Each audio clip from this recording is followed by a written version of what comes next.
يعني في الحته دي انت خليتني برضه احب الزمالك، يعني جبتها ازاي او انت خليتني ليه اشمعنى اشجع الزمالك قبل ما انا بقى اتطرف واشجع انا هو الاهلي؟ انا ما قصرتش عليك، هو انت في الفتره دي كنت بتقعد بتتفرج زيي، فكنت شايف فرقه بتعمل كرة حلوه، يعني ما بتكسبش كده، لا بتكسب وبتكسب بكوره ولعب وكده، فده اللي شدك ليها.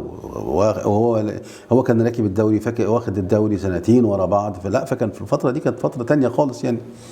فده اللي خلاك انت برضو كده تقريبا. كان الفتره دي على ما اعتقد كان فيها ايمانويل، كان فيها ايمانويل طبعا كان عمل طفره جامده جدا في الزمالك. على فكره ايمانويل من اللعيبه اللي جم هنا الوراق وكنا عاملين دوره رمضانيه، وجه هنا الوراق كان هو واخو ايمن عبد العزيز امير عبد العزيز، وكان نبيل محمود، الثلاثه، ونبيل محمود اللي كان مستضيفهم، وجم عندنا هنا في الوراق، وجم حضروا معانا الدوره وفطروا كمان معانا هنا. كان ايامها بقى كان الله يرحمه، كان اللي كان عامل الدورات دي كان بيعملها طارق شلش، اخو عمك سعيد شلش ده، ربنا يرحمه. الله يرحمه.